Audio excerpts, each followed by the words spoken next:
see it now, I understand. Embrace it, dance.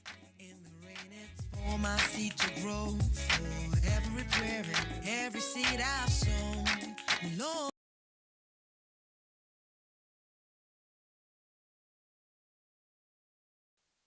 stones. I'm reaping back 100-fold. The land is green, it's green. Oh, oh. The land is green, it's green. Can't you see? The harvest is ready, 'cause the Lord of the harvest told me so. It's green for me. It's green for me. Standing alone can be a heavy load, but my vows I won't be breaking. Though my heart is aching, I got a word and I won't let go. It's your will I'm seeking, so I keep on believing. I see it now, I understand, I know, so I embrace it, dance. Once again, it's time for me to grow. For every prayer and every tear I've sown, Lord of the harvest knows I'm reaping joy 100-fold. The land is green, it's green. Oh, oh. The land is green, it's green. Can't you see? The harvest is ready, 'cause the Lord of the harvest told me so. It's green. Mic check 1 2. For me. 1 2. I thought it was over, thought you were done with me. But we're just beginning. Whoa, my life is a journey. I will walk with you. I will go where you want me to. Yes, I will go.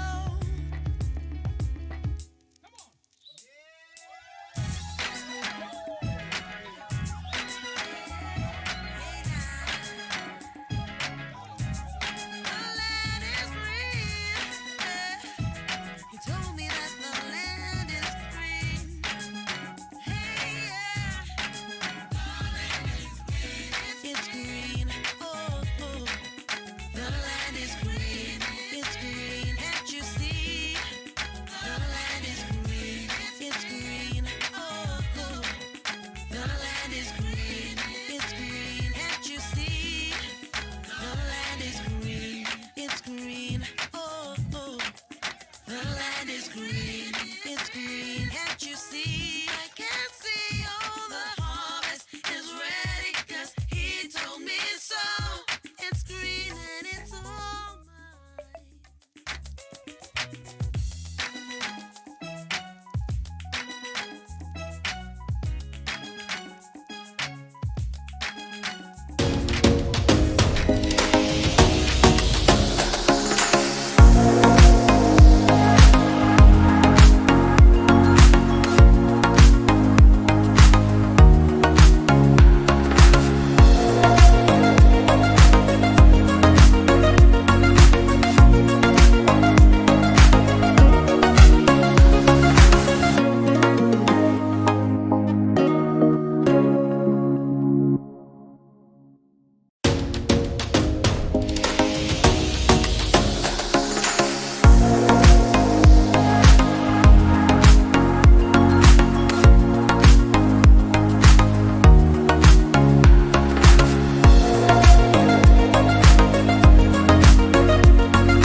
Square 2024. On behalf of the Senior Pastor House of Grace, I say welcome. Before we start the program formally, I want us to rise up as we take the national anthem. Let's all be upstanding.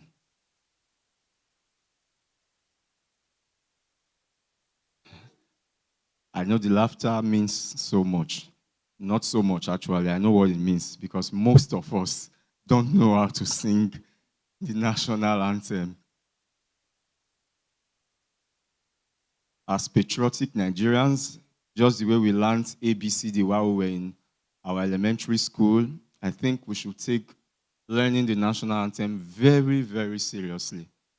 It's a national duty. It shows how patriotic and how passionate about we are the progress of our country, Nigeria. So we'll wait for the media guys to play. As they play, sing along.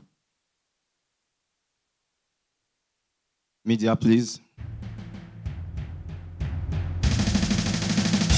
Nigeria, we hail thee, our own dear native land. Once made thee foreign brotherhood, Nigerians all our pride to serve us Nigerians vote for several reasons. Some people vote based on tribal sentiments. This man is from my tribe. This man is from my senatorial district. This man is... Some people vote simply because this man is my party man. And of course, I think that's almost global. If this man is my party man, whether our party fielded a candidate that we don't believe in, but what to do? Party loyalty.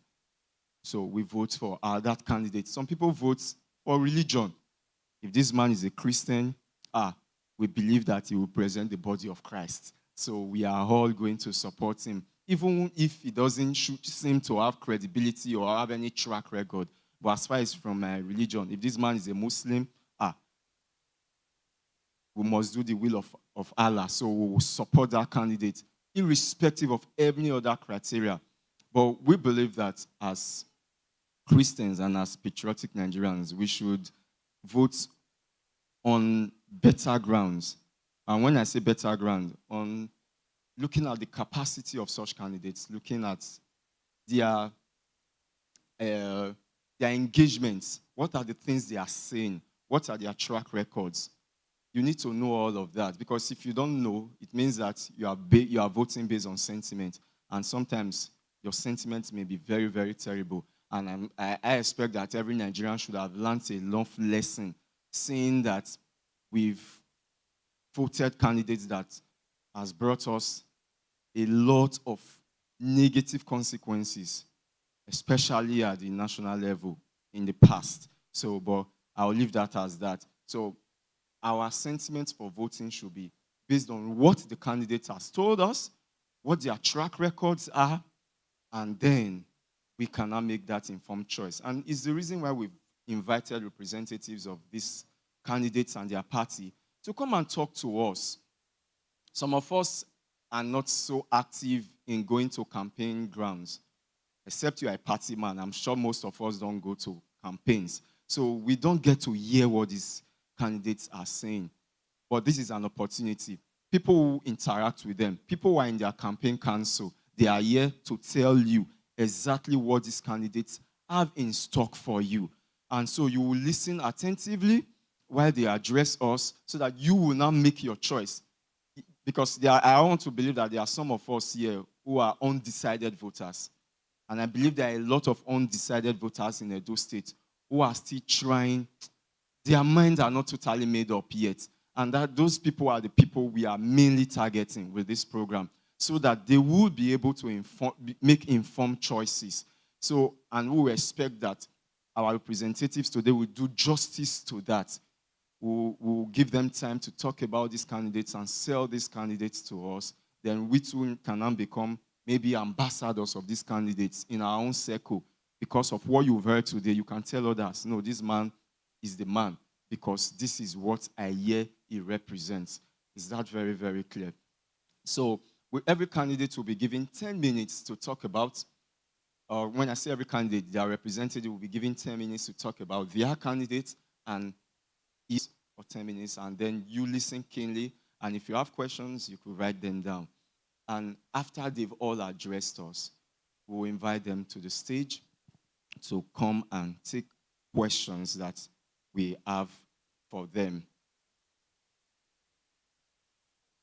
And that is that for that. So at this point, I would want to introduce our candidates to us, invite them one after the other.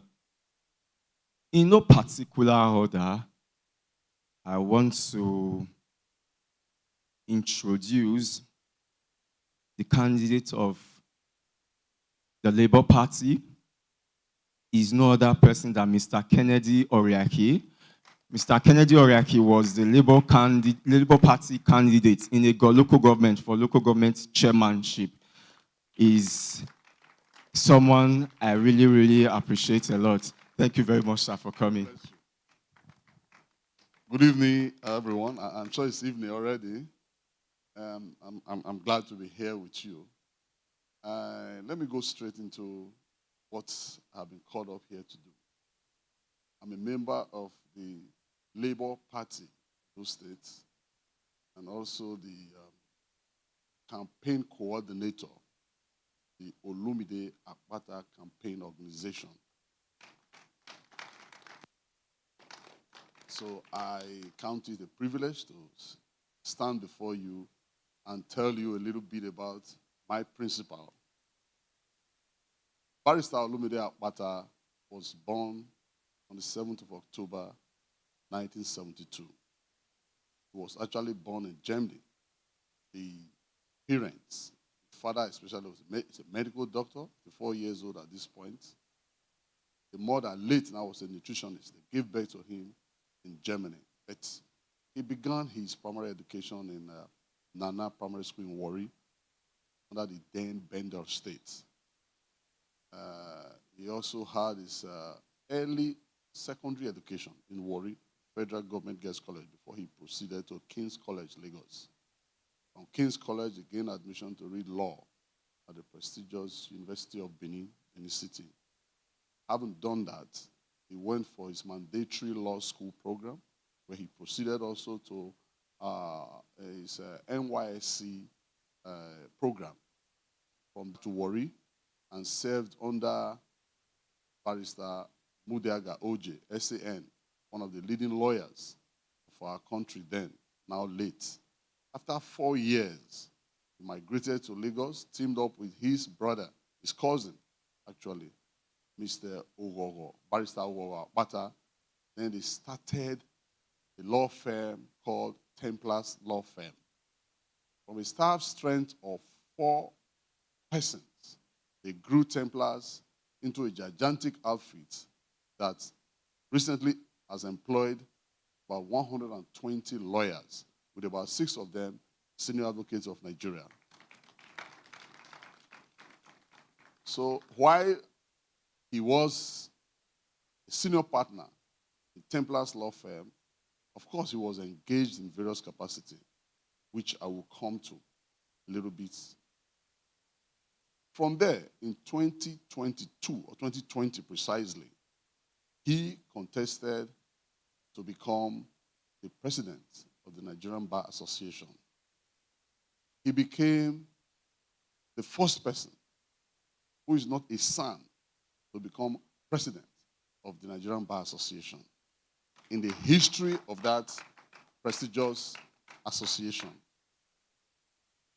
It was quite funny, just like he came into this contest. He was like an outsider because he was contesting against 2 individuals that had very, very wonderful credentials. And they didn't give him any chance at all.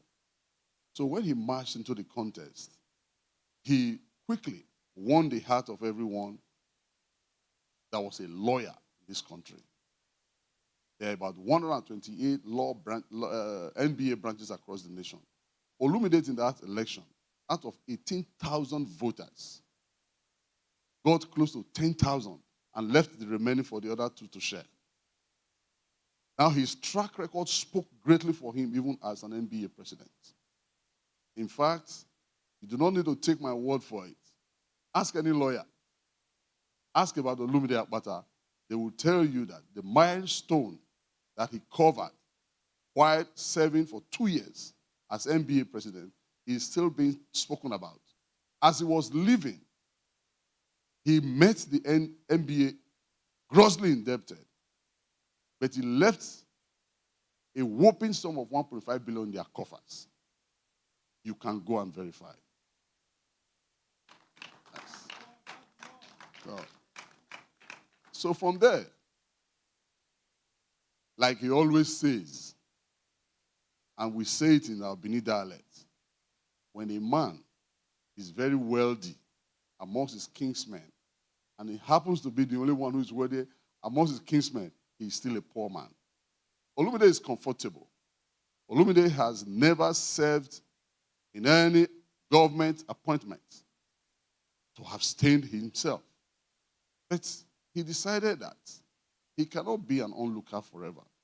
He's comfortable already. Then what should he do to improve the lots of the people? Then he decided to pursue this dream that has been in his heart over the years. He threw his heart into the ring and searched for a party where he could, express himself. He looked at all the parties, and his philosophy resonated with that of the Labour Party. How come this happened? Because the Labour Party seemed to be the only one that have people at the center of their ideology, the center of their policy, and at the center of their philosophy. Papa, Mama, Pekin. Because the average Nigerian populace have long been thrown out of the equation of governance in our country, as you can see. Olumide thought Labour Party would be it for him. And he came. And while he came to Labour Party, there was a lot happening around. Some persons have made up their minds that we need to zone the position of who becomes our candidate to a particular region in our state. So, but it was not the policy of the party. It was just a convention that people thought they could work with. So Olumide came into the race even rather late. But he took his time to pull men together and assess the situation of the party as at the time he came. What the party lacked at that time was a structure, a proper structure. And it is difficult to win an election in this part of the world without that structure. And coupled with what our number one leader did, Labour Party has also grown from its cocoon and assumed a level where it can contest national election. So what Labour Party now needed in the do was a man who could rise up to the occasion, galvanize all efforts, and win the hearts of people. What did Olumide do? Olumide, while preparing for the primaries of that election, toured the 18 local government of Edo State 3 times within a period of 3 months. They didn't tell me. I was in the team that toured the entire 18 local government. What was he doing in the course of this? He said, we will use a platform called Labour Party. Labour Party has to be a platform that is ready for an election. In the 192 wards in Edo State, Olumide provided befitting party secretariats for all of them. Because if people want to be members of your party and they see where you meet is in a state of ramshackle, they will not be encouraged to come to associate with you or to come and meet up because it will not encourage them. Olumide ensured that every ward in Labour Party, 192, had a party secretariat where people can come together. If he gets the opportunity to get the office he aspires into. Yes. But bigger than the document is the spirit behind the document. The spirit behind the document. The spirit of the author The author needs to have a track record. I can go anywhere and write. It will not matter because I can even ask people to help me write a manifesto. It will not matter. But who is that man behind that manifesto? It is the man behind the manifesto that is even more important than the manifesto. Olumide is the man who speaks and he does it. He spills his blood to keep his promises. He has done that severally and he will do it if he gets the opportunity to become governor of Edo State. Thank you very much. Until Mr. Araki gets to his seat, let's continue clapping for him.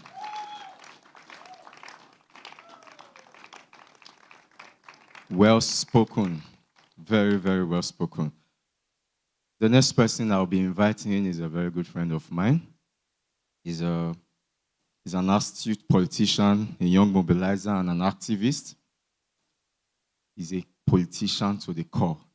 He's one of the youngest special advisors in Nigeria. And he's no other person than Honorable Shedrack Kudubai, spokesperson for Aswen Ighodalo Campaign Organization, special advisor to Governor Baseki on youth affairs, and I think he latest that too. Thank you very much. And good evening, brothers and sisters in Christ. I'm very happy to be with you, to share with you a few things that my own principal, the person of Asweleme Ighodalo, has put in place as a promise for Edo people going forward if elected as governor. You know, Asweleme Ighodalo is from Ewemi in Edo Central. He is a seasoned economist, he's a lawyer, an investment banker, an entrepreneur. He is a philanthropist. He is a sports enthusiast. He is a business coach and guru. Asweleme Ighodalo is a graduate of the prestigious University of Ibadan. He's a graduate of the London School of Economics and Political Science. He's a graduate of the Nigerian Law School. He has been chairman or member of numerous boards where he has served and functioned with numerous levels of excellence to his feathers. His CV is humongous. It's not something I wish him to earn financially, to put him on a career path to prosperity. He has said he will reposition the health sector. Governor Godwin Obaseki has done well in refurbishing some of our health institutions, the one at Dumes, the one at Epsaple Road. Asweleme Ighodalo has said he will build a world-class health facility that will return Edo State as a hub for medical tourism. Asweleme Ighodalo said he's going to reposition health, he's going to look into education. And in education, we think about what has been done in the Edo BEST, the Edo Basic Sector Transformation. Of course, some things have been accomplished there, but some critics have also brought some things that needs to be corrected and repositioned. He said they will look into it, especially the content of the curriculum, that will reposition the education sector. All of those he has captured our well-being. And most striking, he said, is going to reduce the poverty rate of Edo people to less than 10%. Currently, Nigeria is heading about 39%. That is to say, for every 10 person you see in Nigeria, 4 of them is poor, living below the poverty belt.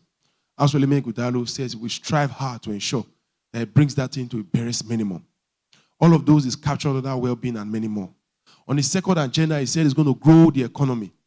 First, in growing the economy, he said he's going to be investing a lot in agriculture.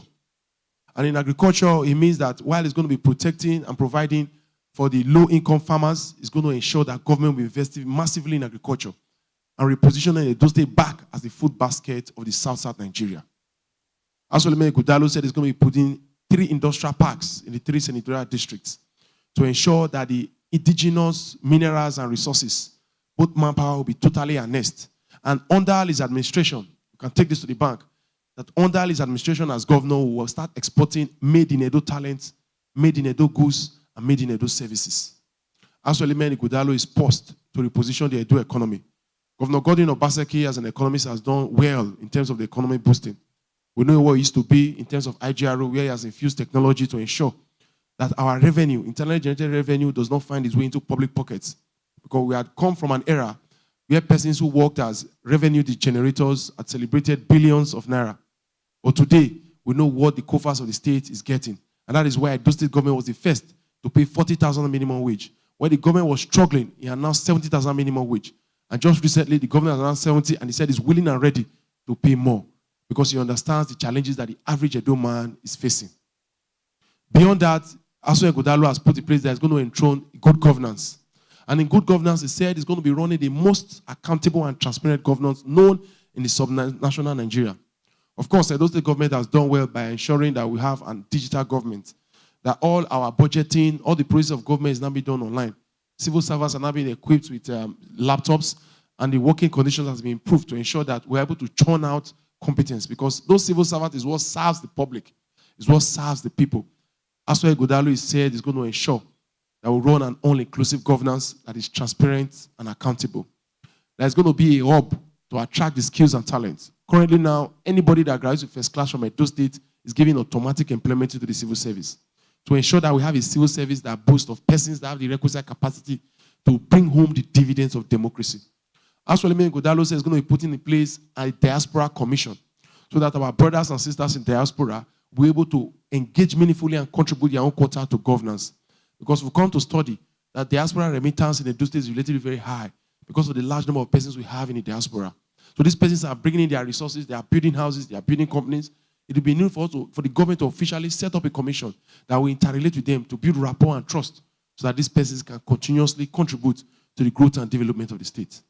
On the fourth of his agenda is the environment.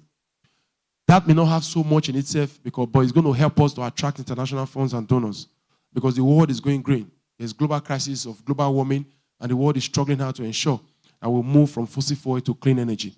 Asweleme Godalo is committed to ensuring that we'll protect our forest, that we'll go for clean energy, and we'll ensure that we'll put in an environment is safe.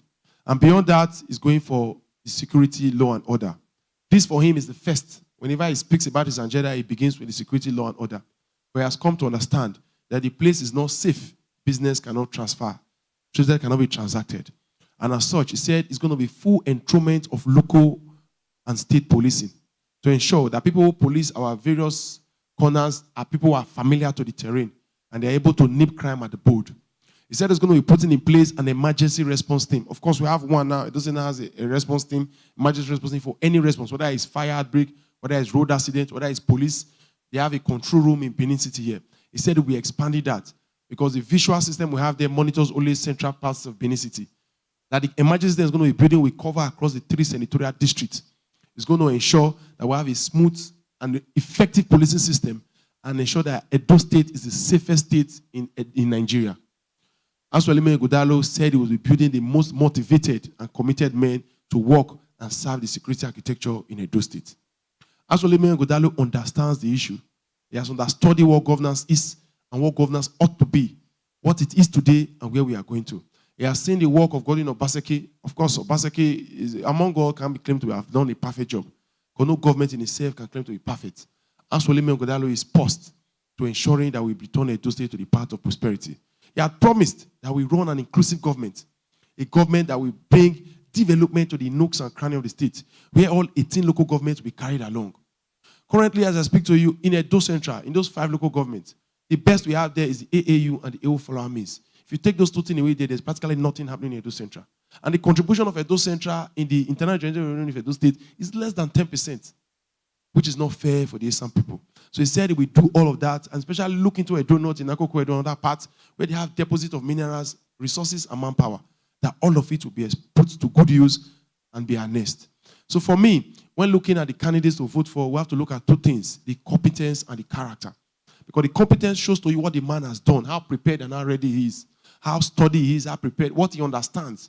Then the character talks about, for me, character is very important. It talks about what the man believes, how he sees himself, how he thinks. Because that character will play a major role with the man's decision when he gets into office. Asweleme Godalo has that unique combination of competence and character.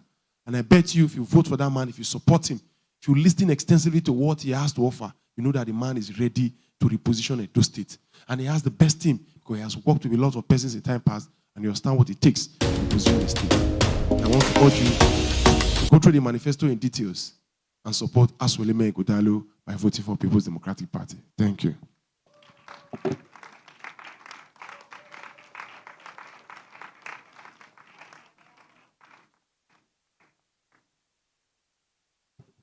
We are too quick to stop clapping.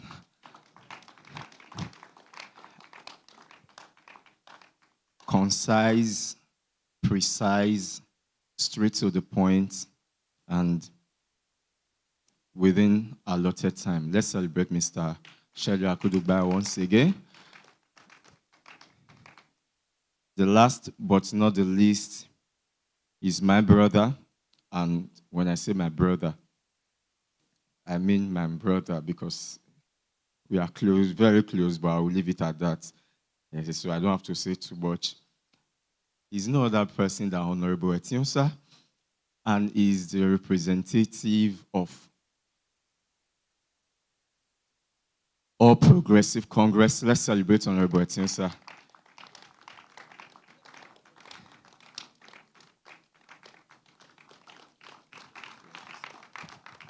Thank you very much. Thank you. I greet the house. I remember when we were growing up, we had a lot of relationship with Church of God Mission, and when I got this invitation, I felt it was necessary for me to be here and speak for my candidate. Although I was warned that nobody should be criticized, and we politicians, we are good at criticism, but I'm happy with my two brothers who have spoken so far. They did their things along those lines, and I want to do the same. And as you can see, I'm wearing the cap Akpakomiza. I think everything Akpakomiza stands local. Sometimes when we play this game of politics, certain aspect of it wants to tell you that the traditional institution does not matter. But unfortunately, everything about us as a Benin man stands for tradition. And we always give our due respect to the Reverend Oba Benin, the Omonoba, the Area the second. Whatever we do is challenged towards what he believes in. And on that note, I would like to say that all that stands with Senator Monday Okpebholo is all about local ideology, what affects you and I. A situation whereby the man sitting over there has so much to contribute but never had the opportunity to do that. With Senator Monday Okpebholo, I'm sure those opportunities will be very much available. He has simple 5-point agenda. Currently, he's a sitting senator. He graduated from Abuja, one of the universities in Abuja. He had a BBL, Business Administration, and he has been a very successful businessman as well. Senator Okpebholo has a construction company, and he also owns an IT company. Within the IT community, it is his company that provides IT services for the Lagos State government. Of course, you guys know with his background, he has worked as a personal assistant to late Chief Tony Aneni over the years. He's a very reserved guy. He doesn't speak too much. I'm not here to speak on somebody who I've known politically. I'm here to speak on somebody who is my friend, and I've been part of the planning that helped him to emerge as a candidate of the party. So I always say to most of my folks that Senator Okpebholo saved democracy. That is for an internal party thing. And anybody that is interested to understand what I mean by that, by the time this program is finished, I'll sit back and we can have that conversation. You talk about issues of security and the road infrastructure. Senator Monday Okpebholo usually travels from Abuja to his native Irua town because his mother is from Uromi, his father is from Irua. From Abuja as a senator of recent times by road. It's not the sort of guy that likes traveling by air. It's easier to just fly by air, get your men to convey you to your home, but he travels by road from Abuja all the time. He went to Abuja yesterday, he also went by road. So what does that tell you? It shows you that the man is directly interfacing with the problems that is facing the Nigerian roads, especially in Edo, and how it affects commuters today. Most of the time when we speak on these issues as a person and friend over the last 4, 5, 6 years, he keeps talking about how bad some of the road networks are. In some areas, yes, it's good. Government has tried in some areas, but majorly, the roads are bad along those areas. And then the aspect of security comes in. I'm not going to come here to tell you what he will do if by the grace of God he becomes your governor. I will tell you what he has done. For instance, when the Eastern Security Network was having challenge, they called them the VGN. We were talking because the guy that was taking charge of that road from Benin to Ekboma was a guy called Major Igwe. Because I have good relationship with the military.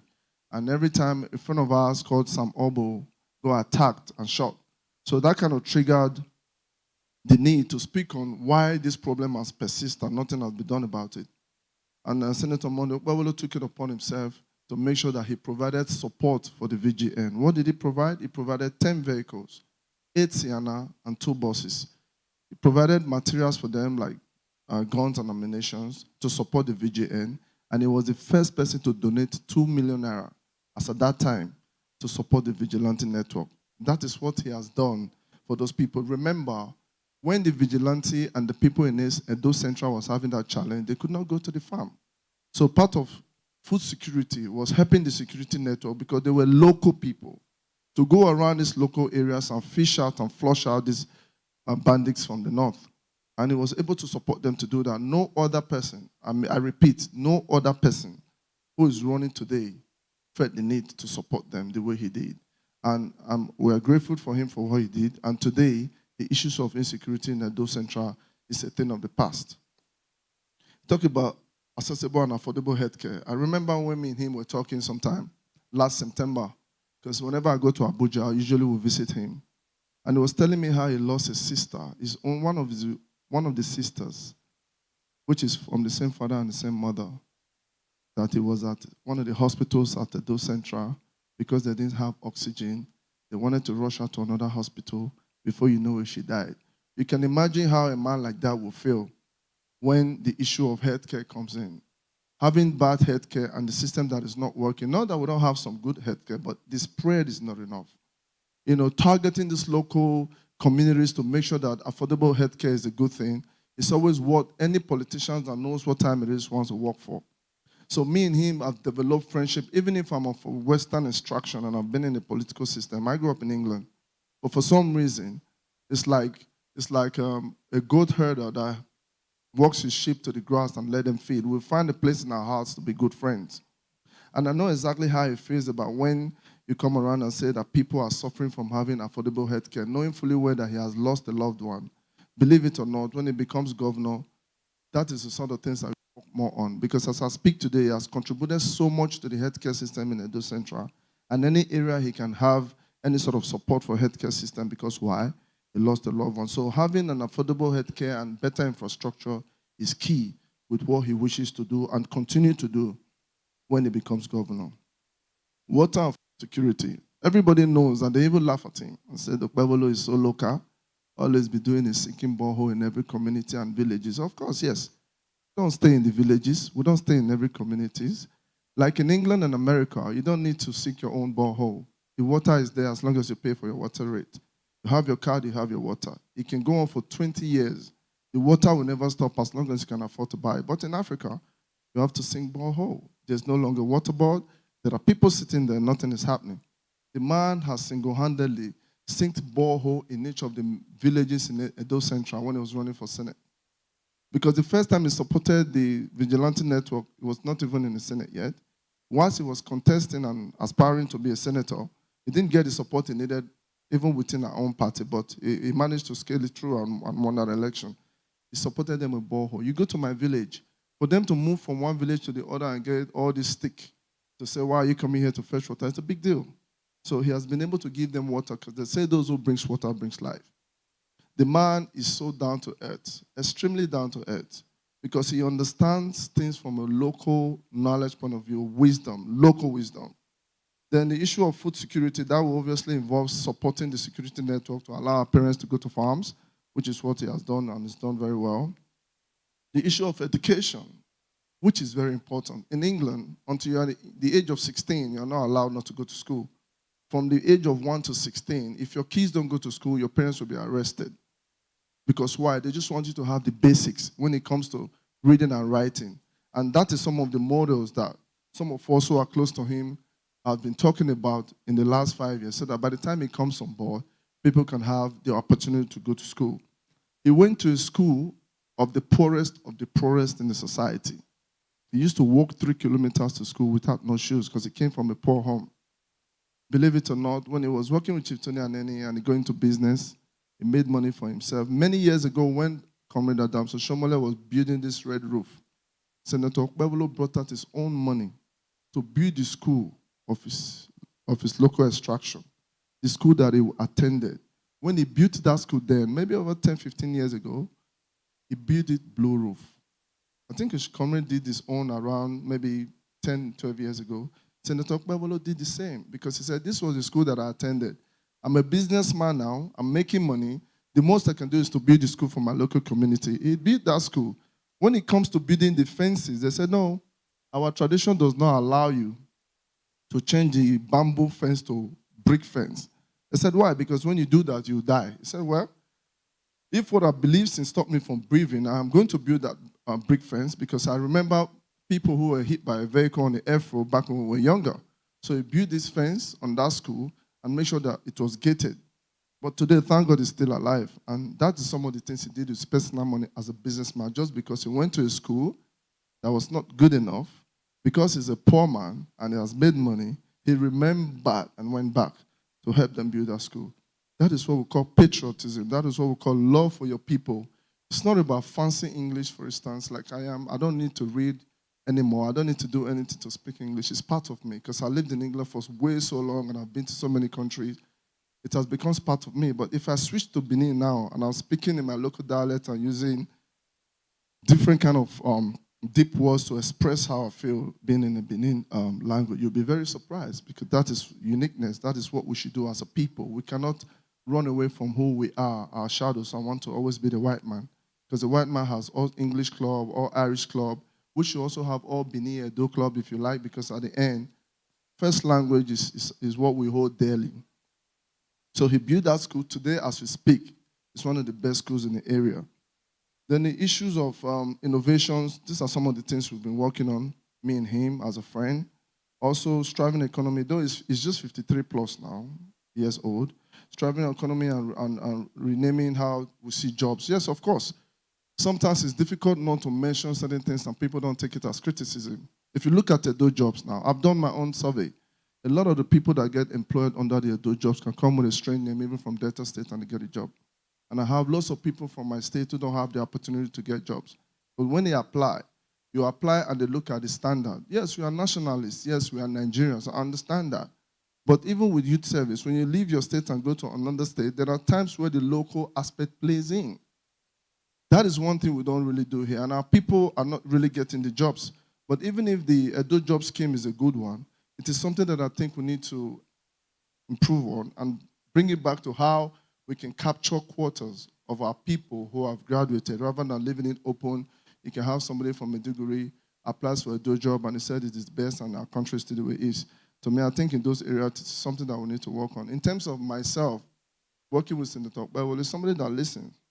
He would never assume that he knows too much. If he sees this young lady that she's good with maybe cooking, a good leader will tap into your ability to deliver on the cooking. If you think that man is good at electrical installation, Senator Okpebolo will not assume. He will say, if you are good at that, yes, we want to tap into that because any good leader should have that horizon to understand that you cannot stand and be jack of all trade.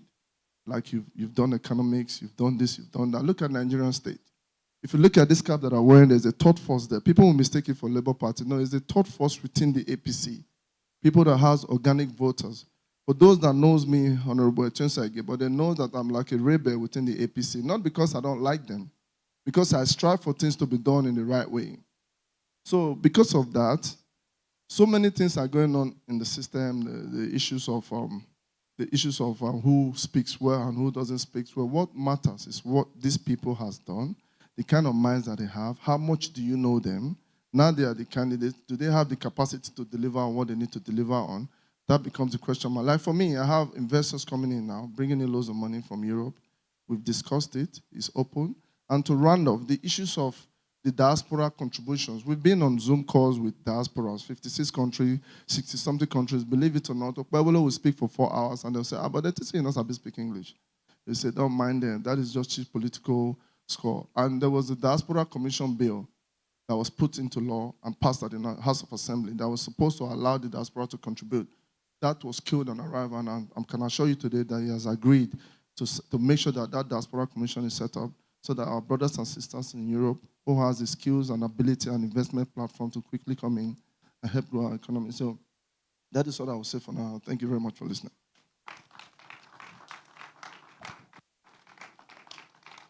I hope I won't cajole you to continue clapping until he gets to his seat.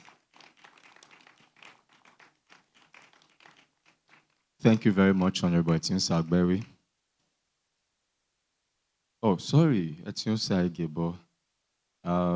We've heard from all the representatives of the various candidates. They've spoken beautifully well, spoken to the issues specifically. And I must say that the party chose very, very worthy spokespersons to represent them. Let's put our hands together for them once again. So this takes us to the next segment of our conversation today, which is where we now get to talk directly to these representatives. We ask the questions we have in mind. And first, let me make this statement like a ground rule. When you want to ask a question, let that question be devoid of insult, and make sure you are not attacking personality. Otherwise, we will not take that question. The representatives have the right to defer and say they will not answer those questions. So if you want to ask questions, ask on issues that concerns you as a citizen of Edo State, on issues that concern the prosperity of our state. We are not attacking personality. We are not attacking anybody, but we want to hear concise and very, very straightforward answers. So at this point, I want to welcome each of them upstage. And first, I want to welcome our brother, Mr. Ariaki, upstage to come and take his seat.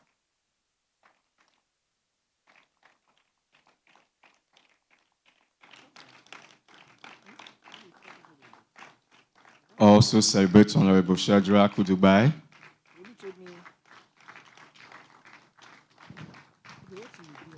And the last but not the least, Honorable Igebo Etionsa.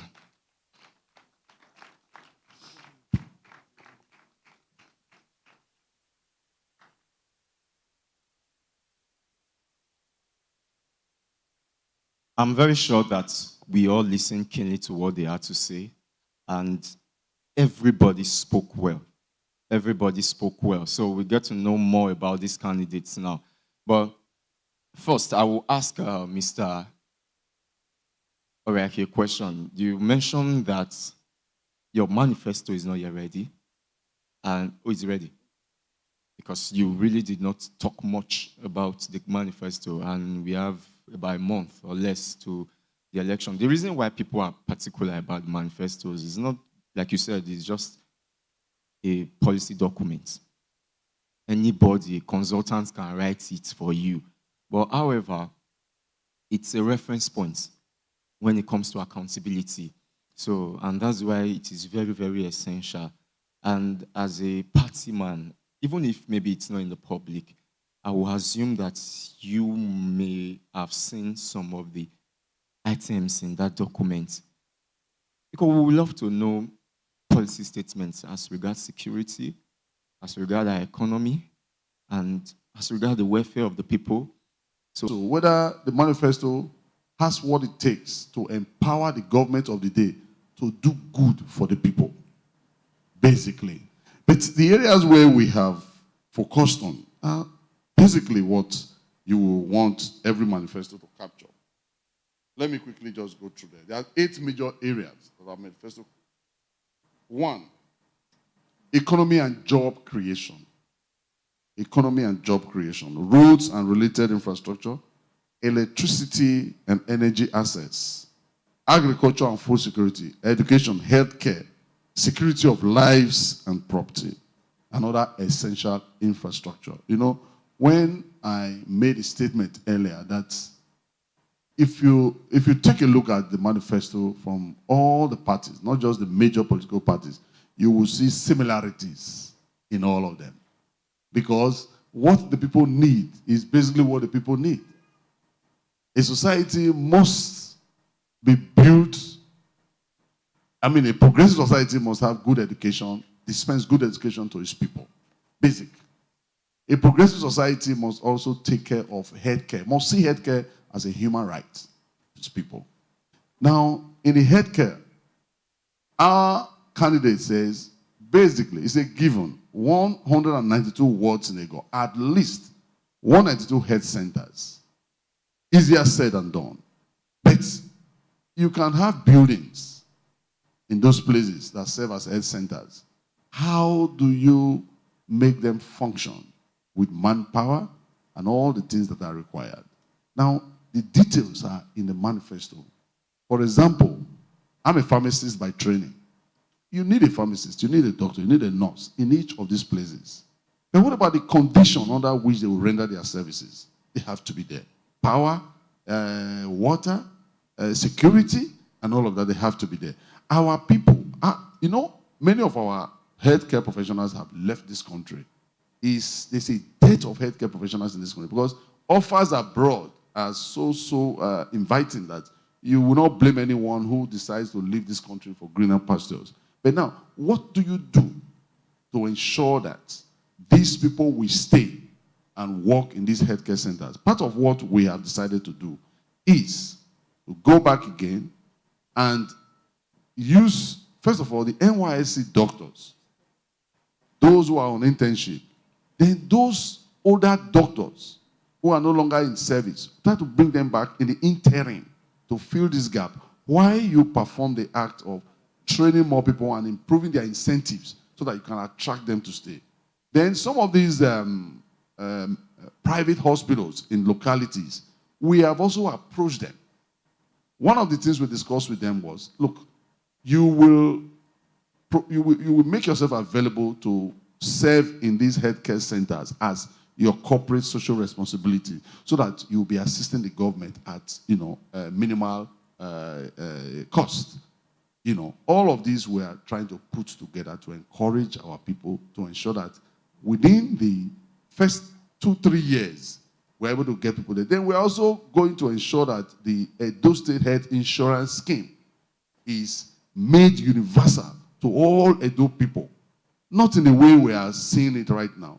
It needs to play a central role in providing healthcare for our people, so that everyone can have access to healthcare. Sorry, if I may come in, what do you think is not currently done properly that we may do better with the... If I may ask the questions, how many of us here have keyed into the Edo State Health Insurance Scheme? How many of us? Perhaps I'm... No, I'm not criticizing it. I'm saying that the coverage is very low, as a matter of fact. So we need to do something to bring practically everybody into it. Because it serves not just to dispense healthcare, it serves to also employ people. It's a veritable source of employment to our people. So we need to do more concerning it. It looks to me that not much is being done to activate it to a level where all persons, all Edo indigene, whether you are an indigene, but right, you reside here in Edo, you can be part of it. Then also, education, very critical to us. We do not want to criticize anyone, but my principal went to Egwato in Eastern Central. He saw a primary school where the students will have to lay on their belly to take lessons and write. It was very appalling. He had to go there and fix the school and gave them a 6-block classroom with provision for the principals and all that, and with water system and what have you, so that to make the condition, and chairs as well. Those are the things that can make the students learn under a good environment, so that these students can have a sense of belonging. Now, under the so-called Edo Best, we're having all of these. Few seconds. Yeah. We're having all of these. So we need to look at the environment. For example, I'll give you just this last one. There are a lot of private schools springing up in our society today, in our state today. Do you think many of these private schools, they meet the standard of regulation? They don't. Students are not meant to learn under these ramshackle kinds of schools and all of that. But private schools are springing up because public schools are not living up to their billing. The environment there is very poor. We need to look at all of those. But even more critical is the training and retraining of teachers so that they will be equipped. It is no longer profitable for us to have people who come to be teachers because they do not have any other job to do. Come and be a teacher. Even if you read integrated science, you can manage to teach them maths because we don't have teachers in our locality. We need to have teachers who are actually teachers so that our children's future can be sure with the right kind of education. All right, thank you very much, sir. I agree that 5 minutes will not be enough for you to talk about your manifesto. So what you can do for us is you will let us have access to it so that we can also help your candidate and your party share it. I personally have seen that of the PDP, and I'm sure that was why it was easy. And it's actually everywhere, even on social media. Maybe that's why it was easy for Honorable Sheldon Akudubai to talk about it. Please share yours with us so that we too can also share it in other platforms so that people can read and study these documents and see their place in those documents. Thank you very, very, very much. And now we'll now talk to Honorable Berwi. When you were addressing us, you mentioned something. Sorry, Igebo, second time I'm making that mistake. I beg your pardon, please. Okay. So you said that your principal graduated from a university in Abuja, but you weren't very specific about the school. And I'm very sure a lot of people here and those who are watching would like to know specifically that school. One of the reasons is that in town, there's a rumor that your principal did not attend any tertiary institution. In fact, the rumors people even carry is that he doesn't even have the correct, qualification to gain admission into a tertiary institution. And I think it's an opportunity for you to put that rumor to rest and just clarify it so that at least nobody will dare bring that kind of conversation up again. Hello, yeah, thank you. Thank you for the question. If you understand politics as it is, especially for some of us that was born into politics, though I'm a businessman today, I'm also involved in politics because I just feel it's a way to reach out to a larger audience, not just allowing the things that I know slip away just because of the fact that they say politics is dirty. The aspect of the insistence on the fact that a man that is currently sitting as a senator, for instance, Senator Monday Okpebolo, a man who has been able to read and put up a motion along with Comrade Damso Shomole at the Red Chambers to even attract the attention of the president to help in palliative because before the road from Ekboman to Auchi is fixed because so many trucks was stuck there and there practically no other route other than using the internal roads within the villages of Ekboma and the community people blocking those roads and say you cannot use it and everybody getting stuck cannot speak English. I wonder what I am speaking. For instance, in politics, there's what they call nuisance value in politics, where people just go around and condemn you as a way of buying sympathy and blackmail to achieve certain objectives. I can remember vividly, I don't think it's very long ago, when we had one of the IG of police. He had a conference at a particular state with this modern technology. They took his video and they twisted it to make it look as if he can't speak English. It went viral until the point people were able to establish that fact. With all due respect, Senator Okpebolo has just moved the motion in the Senate House recently over the death of his orderly. I believe if anybody cares to know, you can go to the Red Chambers website or their handle. You will see him moving a motion. The man speaks to me, and I speak to him. He can't actually speak English. I can put, for instance, not everybody is 100% good in every aspect of life. The word they call jack of all trades. You can have a situation whereby I'm sitting here today speaking to the audience, and I'm trying to put a message across for them to understand. I can remember a couple of years back when I first started interfacing with the media. There was an aspect where I was kind of kicked aback when they say people get a little bit shell-shocked when you're speaking to an audience. It's like being a pastor. That is why you go through these platforms and profile. The same candidate was in Ikbobaha just 2 days ago on his rally. He picked up the mic and he addressed the audience. So that insinuation is how to make something good, something bad, in the way to find the dog, the way to hang the dog and call it a bad name. You see what I'm saying? There's no way Senator Monday Okpebholo will be a senator today. He has moved motion to bring palliatives to Edo Central. Sorry to interrupt you, because you have less than 2 minutes. Yeah. When you're introducing the candidates, you mentioned they graduated from a university in Abuja. That was actually why I had to ask for clarification, because of the rumors out there. So I can just put that to bed. Yeah, let me tell you this.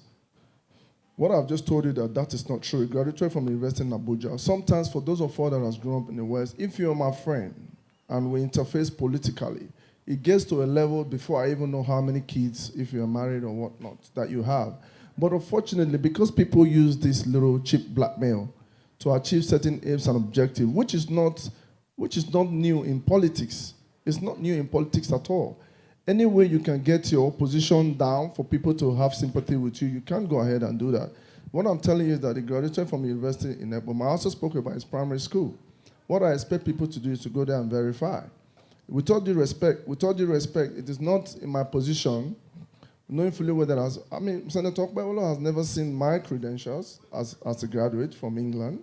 My first degree was from Greenwich. My second degree was from East London University. He has never seen it.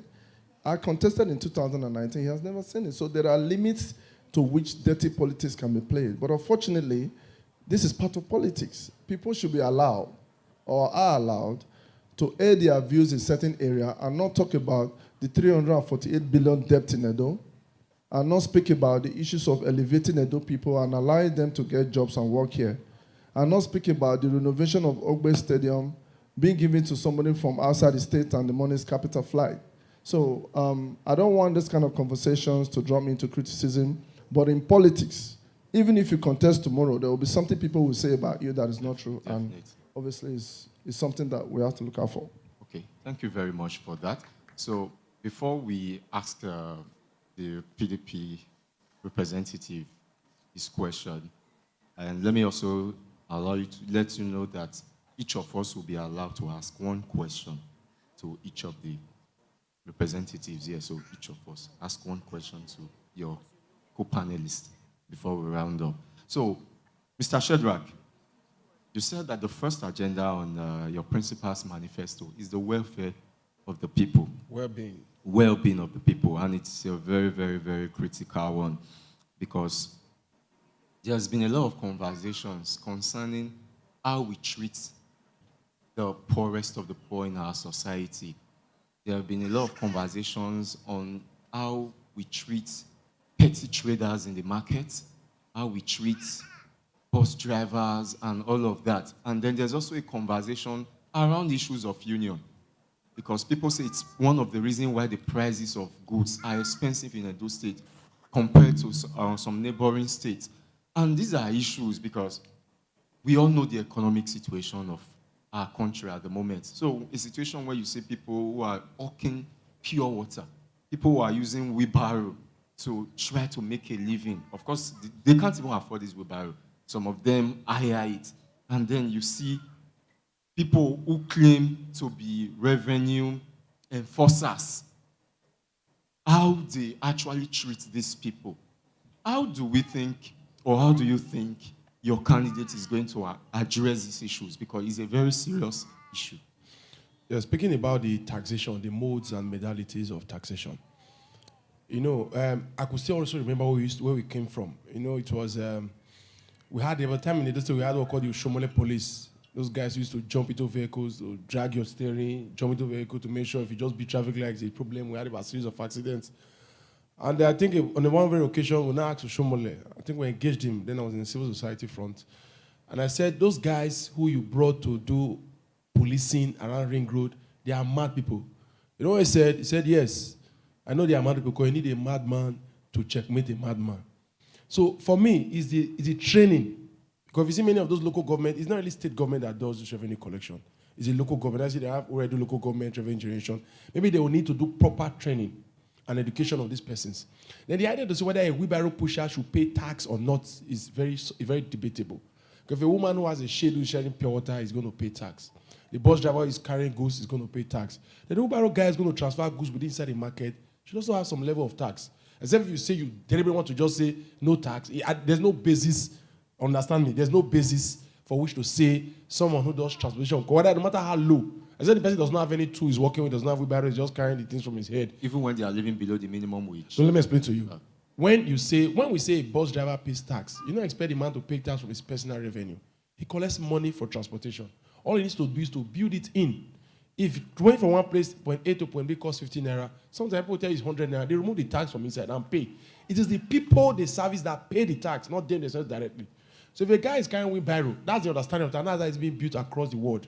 Someone is carrying wheelbarrow to carry goods from one place to another, he charges 200 naira for the tax, go up. Irrespective of whether it's under the minimum wage or above minimum wage, because nobody knows how much they earn. Minimum wage was 70,000 just recently. You can't tell me after riding wheelbarrow money tonight, it doesn't make up to 5,000. Put 5,000 across a couple of days.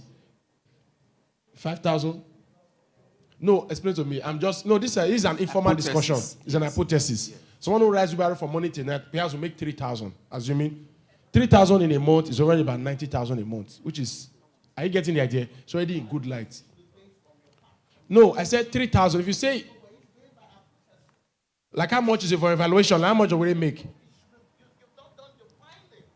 No, I said before that I'm in the state government. Please, can you... No, excuse me, sir. I beg your pardon. While he's speaking... I said the basis...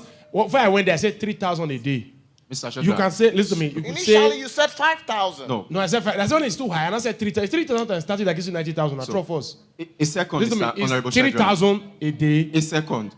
I think the proper thing to do is, if you have reservation about his point, you could put that down as a question. Then when he's done speaking, then you can perhaps challenge it in a very more formal, so that you don't have to interrupt him. He has limited time to address. Yes, I understand what he's trying to say. Like I said, my assumption is based on 3,000 a day.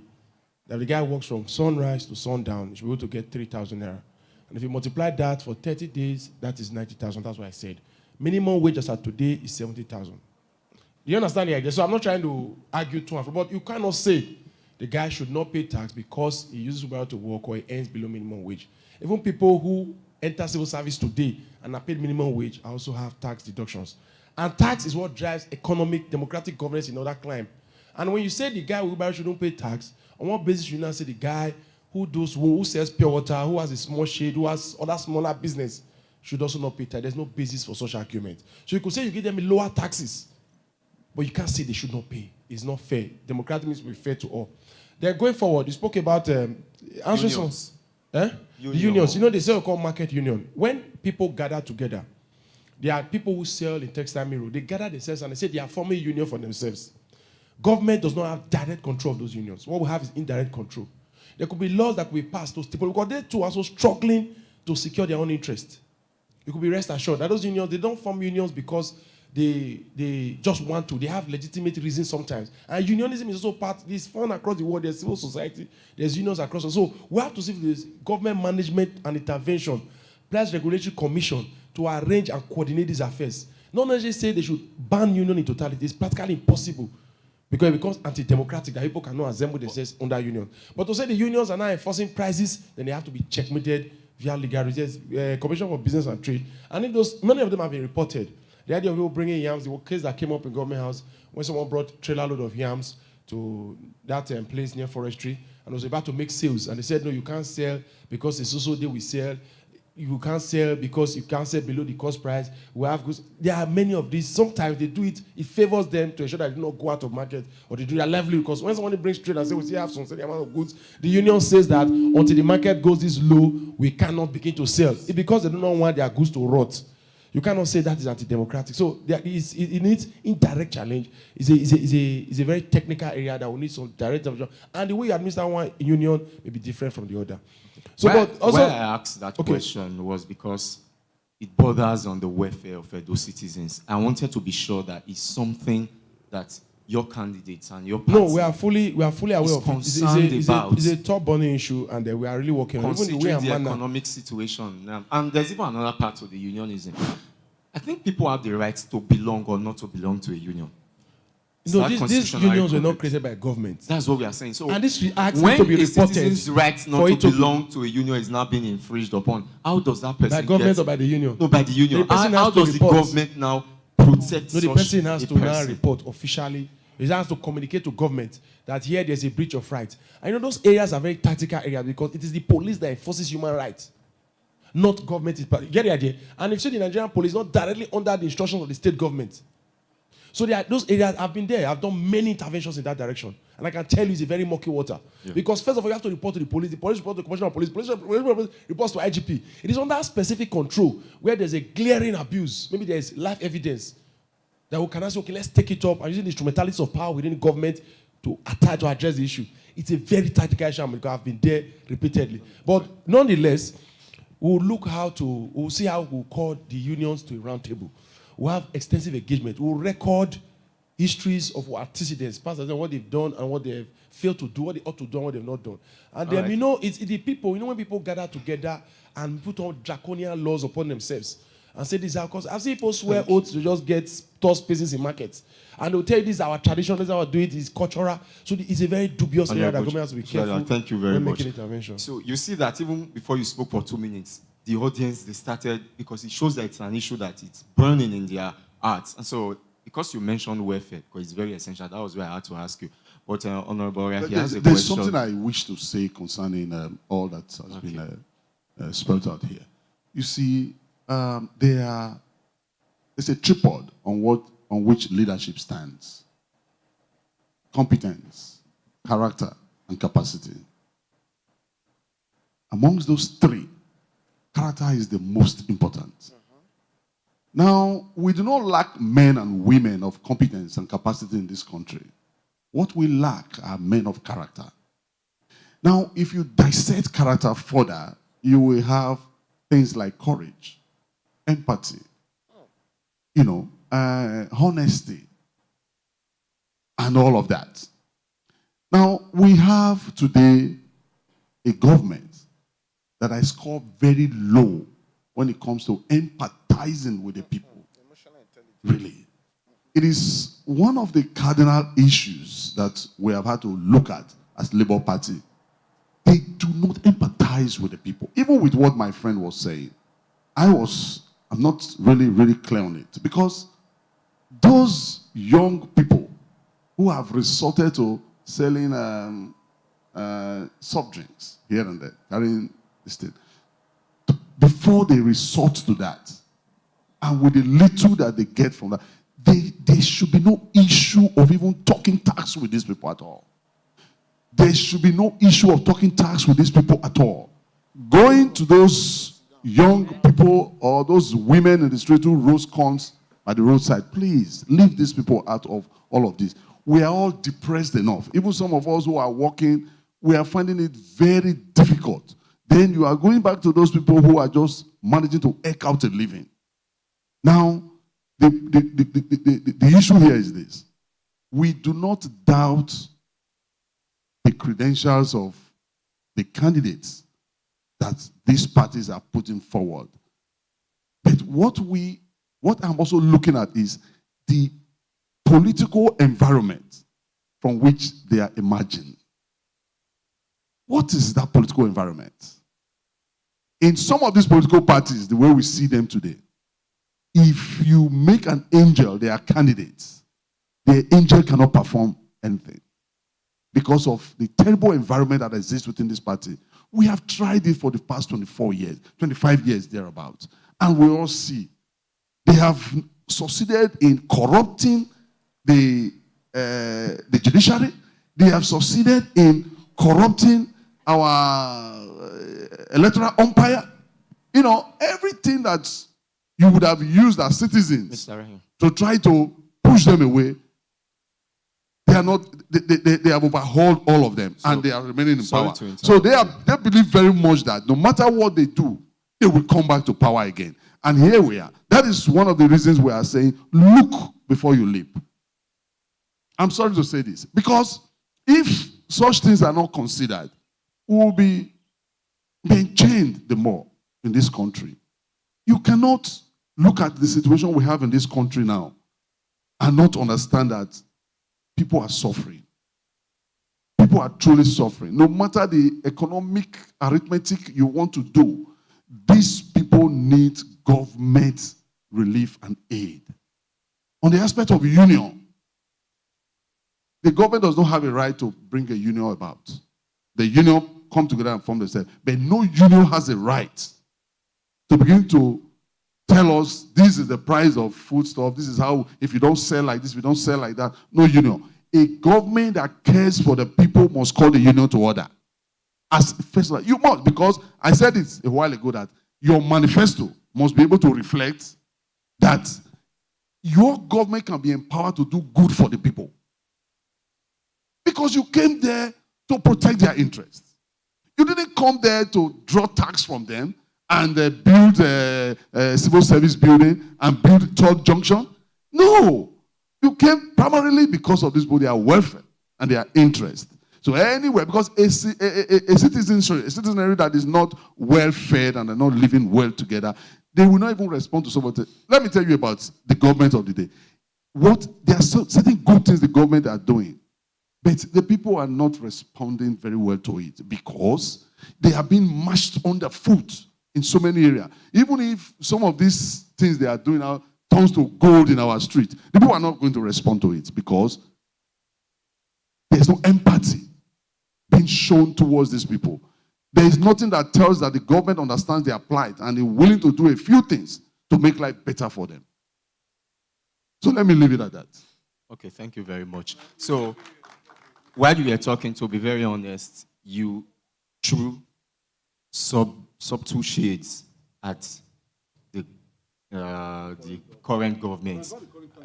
And that government the party is the People's Democratic Party, and I know that Mr. Shedrack will not want to let that slide. Mr. Shedrack, 1 minute, please, respond to that. First of all, when he first spoke initially, he spoke about the Edo Health Insurance Scheme. As I tell you, that's the most elaborate health insurance scheme we've had in Edo State in return of democracy in 1999. And when he talked about enrollment, I can tell you for free, every pensioner in Edo State has been enrolled freely into the health insurance scheme. Health insurance scheme is taking only 10% of the total bill.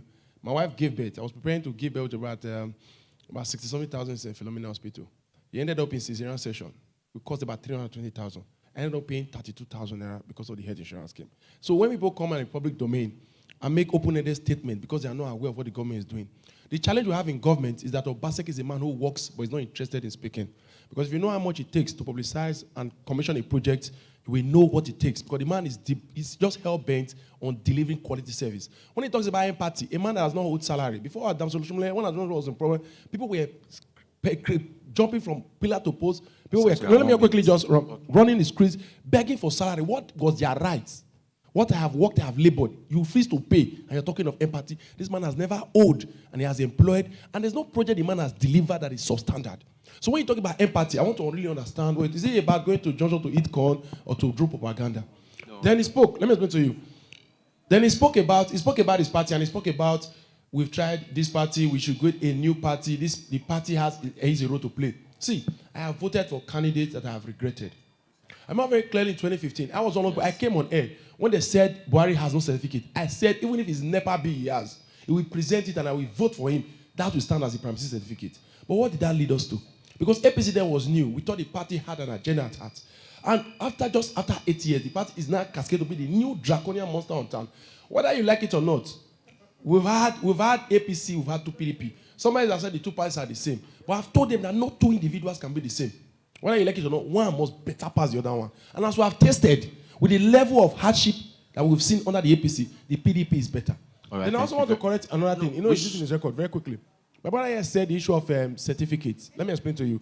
When someone applies to be governor, the person has presented himself to public to be scrutinized at all levels. First of all, there's what called expression of interest form, there's what called nomination form.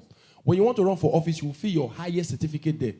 The candidate, with all respect to Senator Modi Okpebholo has filled, the highest certificate wrote is SSE. And that was the WAEC result. Is there in public domain? Go and check it in any office. The certified true copy, the one stamped by the court.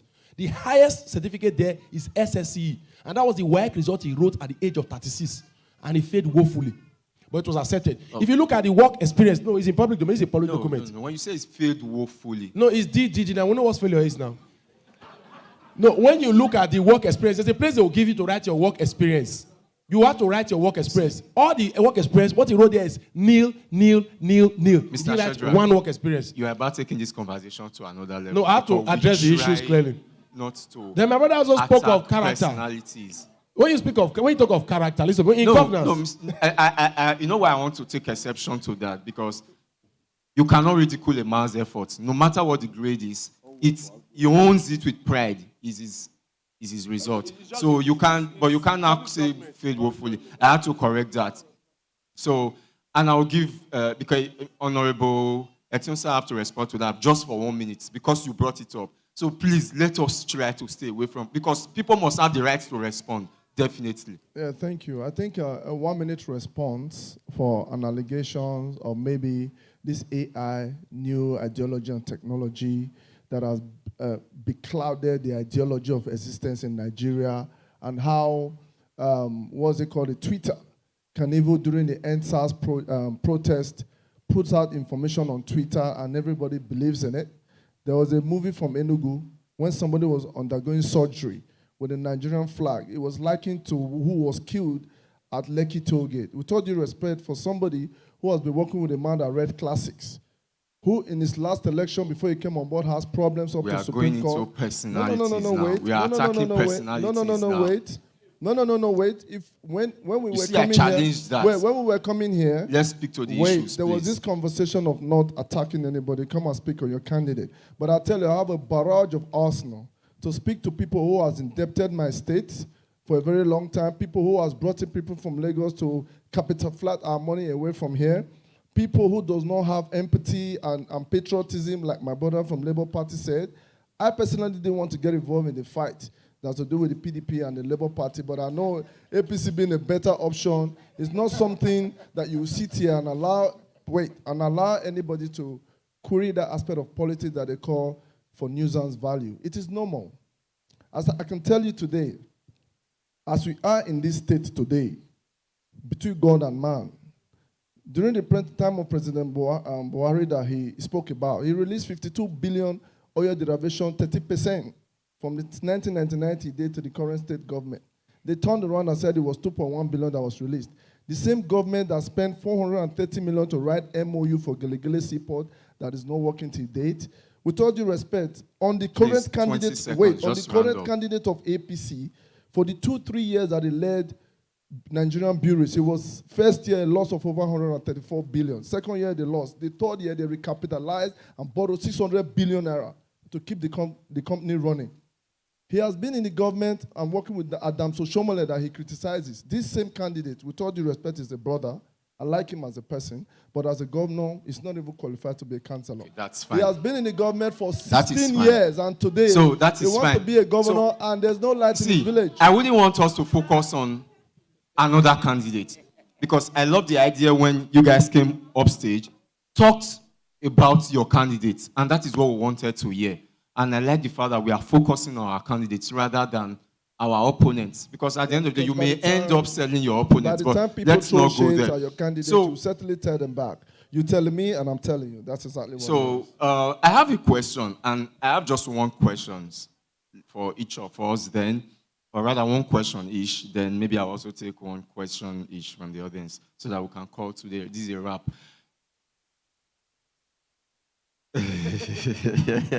So, since the mic is still with you, what I'm trying to do is I want to give us the opportunity to sell our candidates and correct whatever thing that is out there, whether it's right, especially the ones that we think is not correct, because you mentioned a lot of things people are saying. One very popular opinion about your principal is that he's media shy. People are worried that he's not granting both international and local media. He's not granting interviews, and he's not attending interviews where he can be properly interrogated. And this is a serious concern. Why? Because our current president, that's the APC president, was someone who also told the same line. And it's looking like deja vu because he did not attend any debate. No, I'll finish, then you respond. He did not attend any debate, and he did not give himself to the local media to scrutinize. His predecessor, President Buhari, which Mr. Shadrach talked about, also did the same thing. And I remember when he became president, when he was quizzed in one of the interviews about some of the promises he made, he said some of those promises were made by overzealous supporters and not him. And that was the reason why, even when I started, I had to talk about manifesto, because people want to hear from this candidate so that we will hold you responsible that you said this thing. And now the same thing is playing out in a state election. Please tell us why your candidate is not. Maybe of course, you may know better, so that we can correct that. You see, sometimes when you ask these questions, because you already drive it to a point which we know, I think it will save us time if we respond to these questions. I keep telling you, being an orator does not make you a man that cares about the next person. It doesn't make you a man that cares about the next woman or the next boy that is pushing wheelbarrow and you want to levy them to pay tax on it. For instance, maybe you can go back to 1999 during Obasanjo. Was he media shy? I'm just asking you. Obasanjo wasn't. But at the end of the day, I can tell you for free that Obaba gave birth to corruption. You do know what I'm saying? See, look. Your opinion. Let me tell you. No, that's your opinion. We've gone beyond those points. Wait. We've gone beyond those points. Okay. We've gone beyond those points when people will put out lies. A city senator is media shy. So you expect a city senator to go to Arise TV that is owned by Unduka Obade, somebody I know personally. Wait. Why Baba Asewaju at the time, which is presidency, I'm not interested in that. I'm for the state.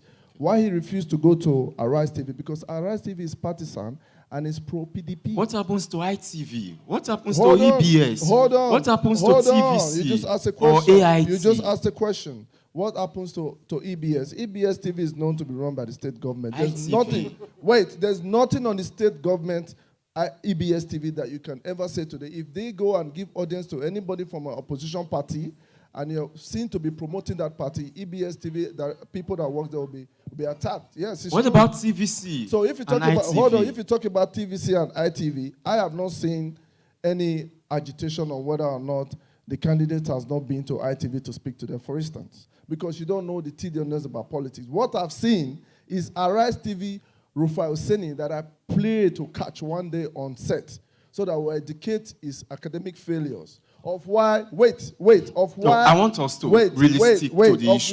Of why. We are not. Hold on. Of why Rufai Oseni. Interrogating Rufai. Rufai is not in the ballots. We are not. So let's hold on again. Let me tell you this. Let's tell you this. Our contestants. Politics is very practical. Why should I be on TV in a society when people don't even have TV to watch in rural areas? Where do you think the most votes comes from? For instance, I know Okbawolo has been and has spoken to people on TV. I was on Zoom call with him for 4 hours when he spoke to the diaspora. The best bet with politics, if you're a true politician, is not to look at to look at that aspect of people, what they want you to do. Politics is all about strategy. And it's all about strategy. Let me tell you today, he spoke about the corruption in the NBA. He spoke about corruption in INEC. I don't want to join forces with those sort of things. But at the same time, do you know that I am a very regular person at ITV Benin? Do you know there are times when they've asked to say, don't invite a Teosagi because they know that they cannot match the intellectual ability? Yes, they do. Yes. Yes. Because all these things are politicized. No, and you expect somebody to go there and have a conversation with who? A journalist? No, come on. The time that the candidate will use to speak to a journalist, he can use it to go to people's house. Spare me 30 seconds, Mr. Etiensa. Exactly. Not any of, if I should ask any of us who have attended any campaign rally, maybe nobody. The percentage of people who go for campaign rallies. No, wait a minute. 30 seconds. You will respond. Day before yesterday. You will respond, Mr. Wait now. I said day before yesterday in Benin, Ikpobaoha, welfare to be precise, they did a rally there. Good. The candidate was there. If you're interested in my party, no, this is what I'm saying. The percentage of people who go for party rallies are not even up to 5%. What they did in the party rally, was there no TVs there? Was there no social media platforms there? And can I also surprise you, which you know very well, at one level or the other, every one of us here have played politics. We know that even at the rally ground, what we come to do is to celebrate.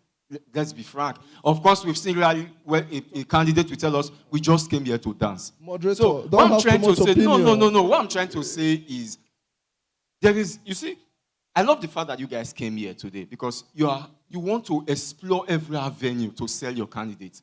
So the media is an avenue.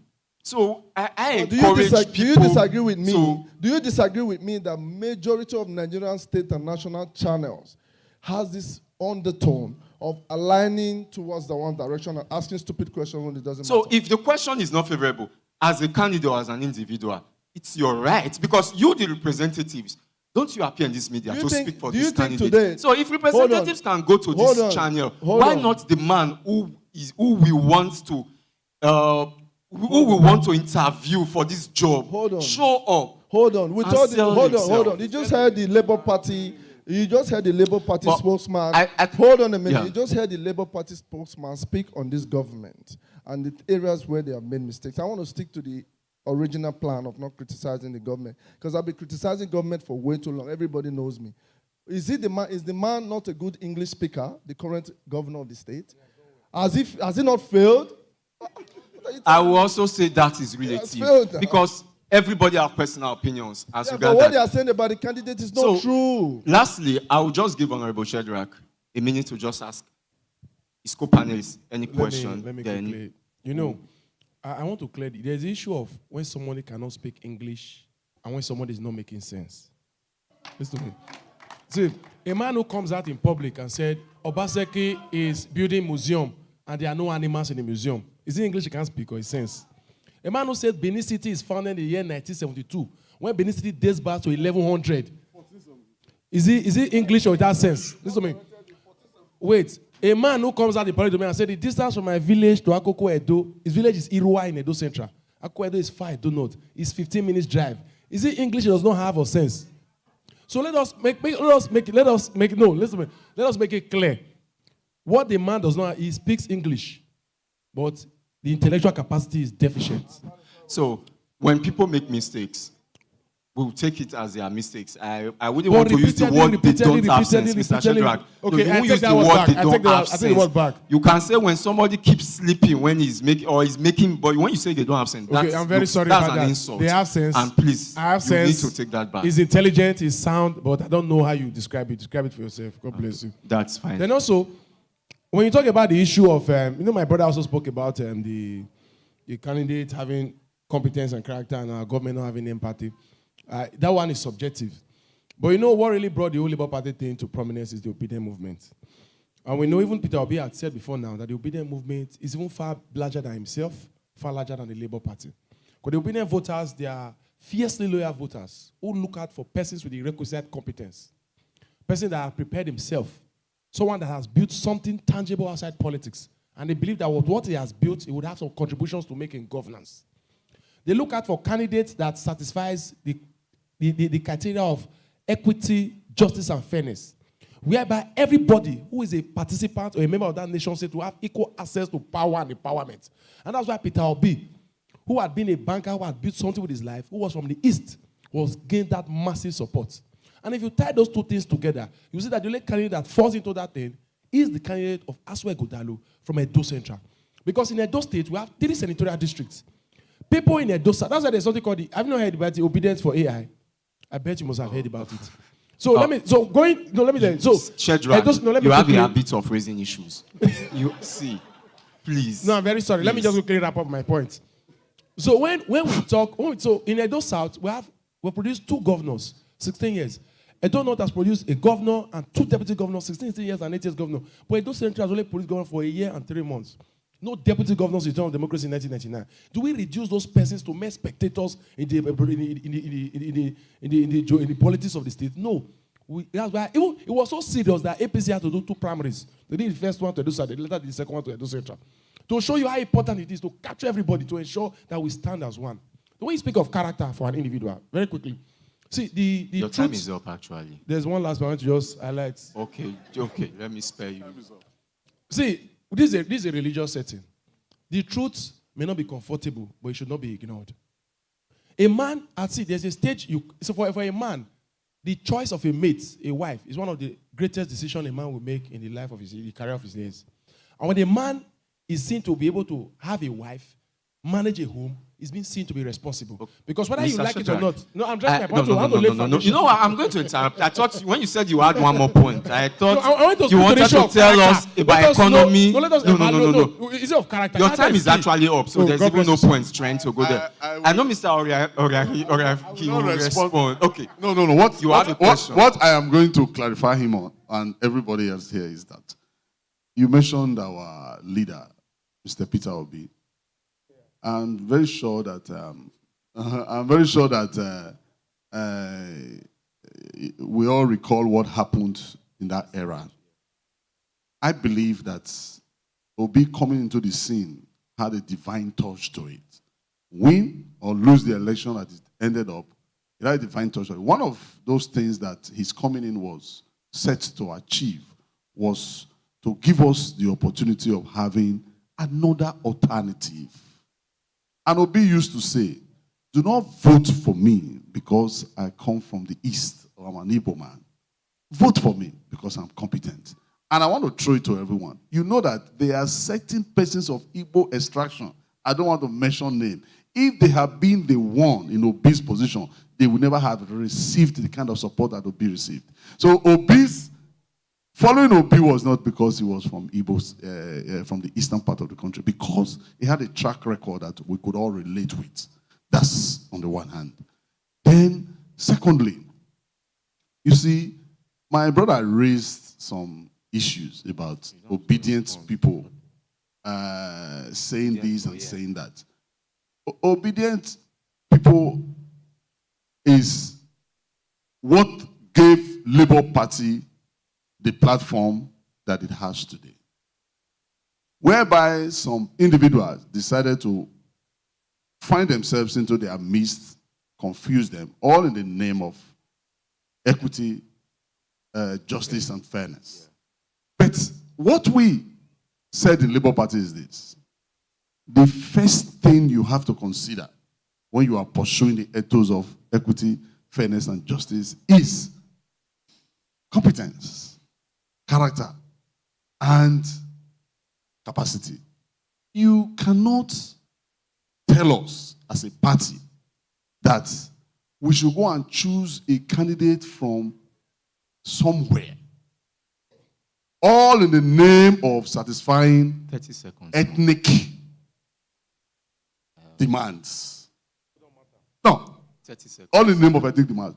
We first of all must strive to get the best of the best amongst those who are there. If Olumide Akpata was to be for somebody from Edo Central, we will support him with all the vigor with which we are supporting him today. At the end of the day, it is only these political parties who have nothing to offer that introduce tribal sentiments and religion to dissuade the people and cause them to make the wrong choices. Somebody said, Emi Lokon, here we are today. Now, we cannot now travel that route. If we have a candidate that can turn the tides around, no matter where he comes from, we will stick with that candidate. There are some persons from Edo North, the Owan people, who have never had a shot at the governorship position once in their lives. They now also have a right to come out to say, yes, justice, equity, and fairness means an Owan man coming to be governor.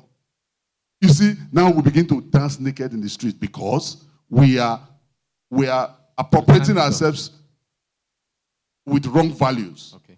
Now, whoever it is, there were Ishan people who ran with Olumide Akpata. Okay. But even the Ishan people who were members of our party knew that these ones cannot represent us. They chose Olumide Akpata. So please, let us remove all of that.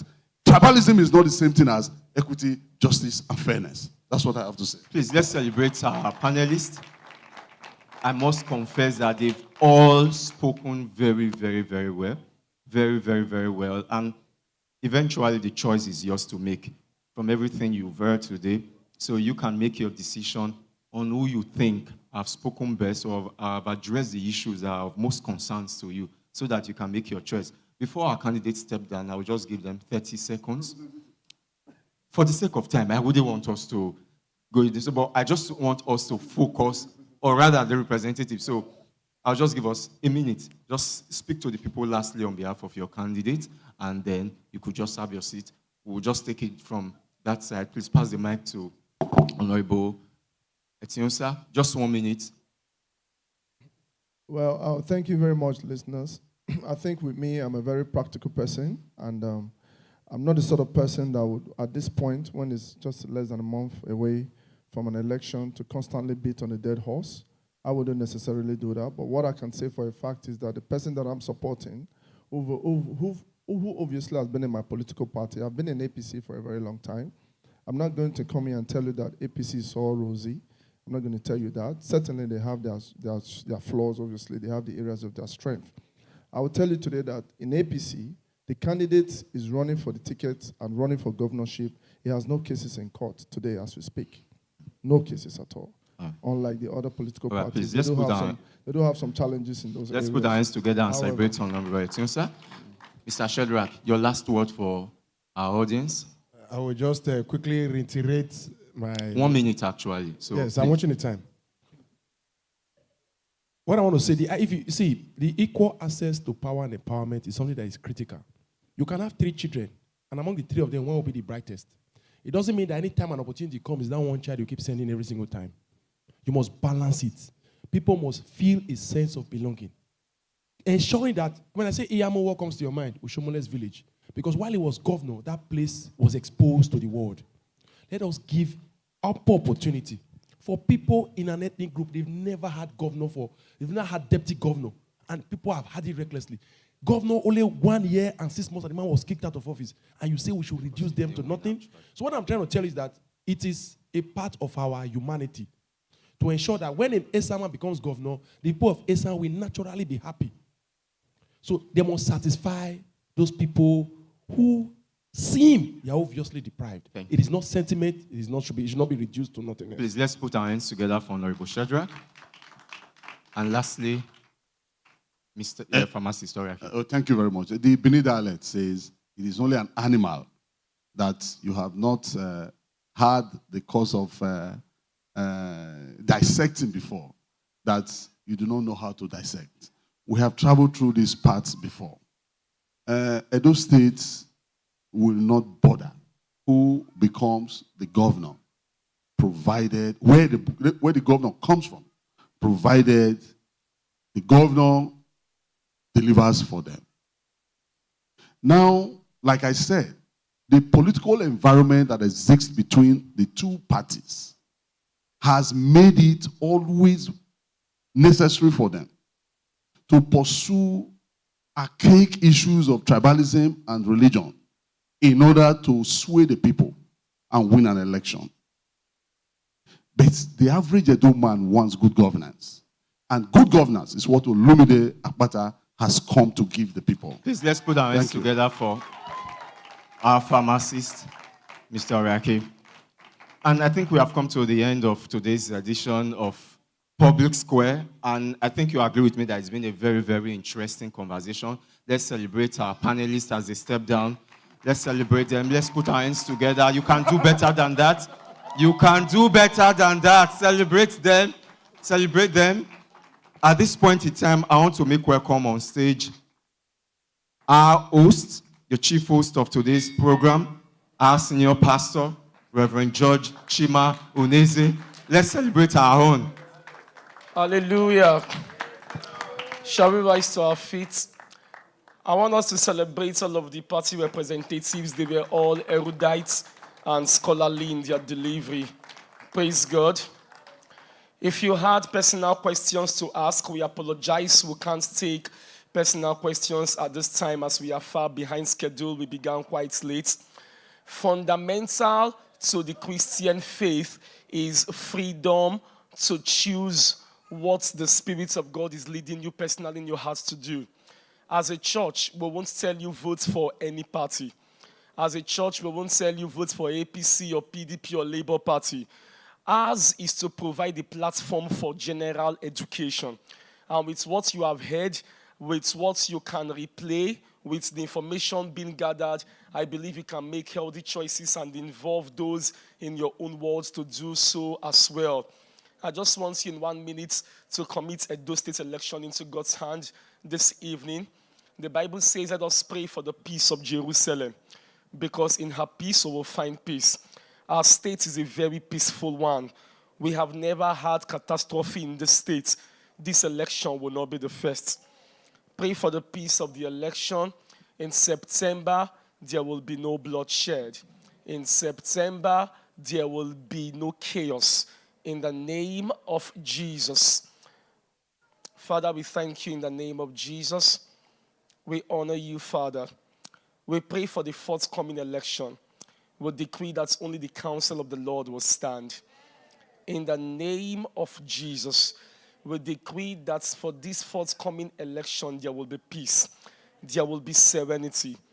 Only God's will and God's man will come into office. That will lead God's people into greater levels of triumph. We'll decree and we'll pray for better progress, for better prosperity for this state. In the name of Jesus. And those states will go from glory to glory. And those states will go from glory to glory, from grace to grace. The church in those states will not be suffocated, but will remain the heartbeat of the nation. In the name of Jesus. This state is blessed, the election is blessed, and we call it peaceful in the name of Jesus.